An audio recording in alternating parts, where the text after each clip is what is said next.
obviously Enclave Emily, which I don't know what dude is named Emily, so I'm just gonna say Shim, right? Enclave Emily's a transsexual, and y'all will say, I would be homophobic, but Enclave Emily is clearly, racist, and obviously this person's named after an enclave, so obviously they support eugenics, and obviously, there's some edgy white school shooter. Like, I mean, you're like fucking black. Like, a real dark nigga. When this was late. Right, yeah,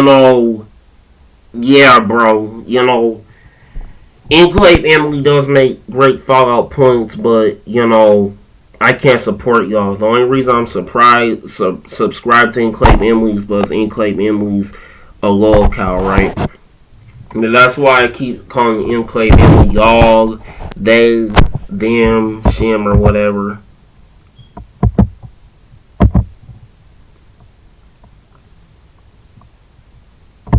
Right, and the only way the NCR could have power armor is if they teamed up with the Brotherhood of Steel, which, if you do the Brotherhood of Steel and NCR's quest, they're willing to make that happen, right?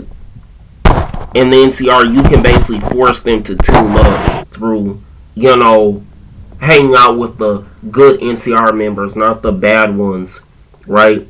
And doing quests for them and talking to them, right? And whatnot, RPG shit, right? But according to, every Fallout cover, Brotherhood of Steel is non-canon, and Fallout 76 retcons who made Power Armor. So those games are not canon if, halfway canon, right? But canonically, the Fallout timeline is Fallout 2, Fallout 76, which is a spin-off of Fallout 2, Fallout 3, despite the fact it's number titled being a spin-off of Fallout 1, 2, and Tactics, vice versa with Tactics. Fallout New Vegas is an indirect sequel of Fallout 2. Fallout 4 is a direct sequel to Fallout 3, right? That's stupid. The non-number titles are the actual sequels. That's crazy, ain't it, right?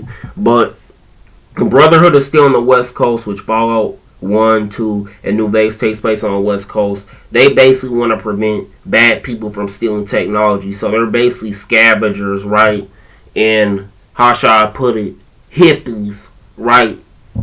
They don't want nukes to be a thing, right? And that's why they use high-tech armor, right? And in Fallout 1, the main character of Vault Guard teams up with the Brotherhood, still stops the Master, who is a cyborg creating evil high-tech bombs due to the fact the Master is crazy.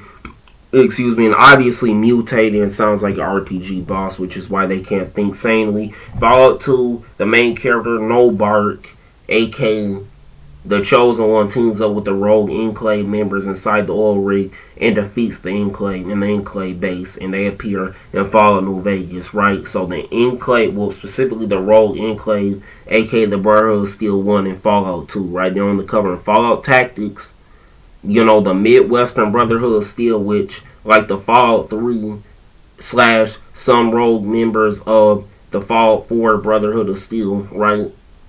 They want to basically, be superheroes, right? That's why the Fallout Tactics, / Fallout 3 and Fallout 4 Brotherhood of Steel are rogue until, Fallout 4's Brotherhood of Steel kind of regresses. But they're led by a dude who's descended of the original leader from the West Coast. And in Fallout New Vegas, right, if we're going by, right, every character on the cover wins in a Fallout game. Even in Fallout 3 and Fallout 4, the Brotherhood of Steel won, right?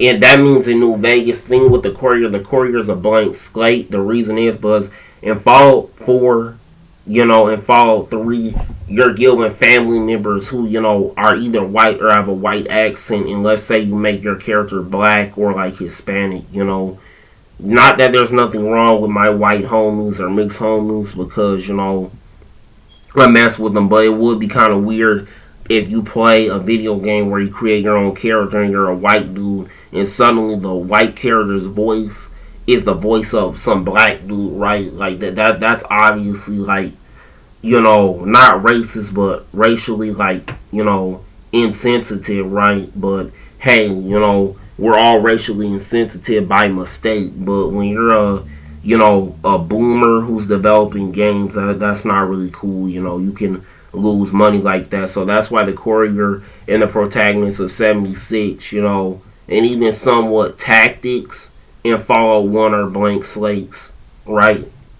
They don't have a voice for that reason. But the NCR1, right? And if you go with the NCR1 and you can make them team up with the Brotherhood of Steel, which is the only way they could create power armor, right?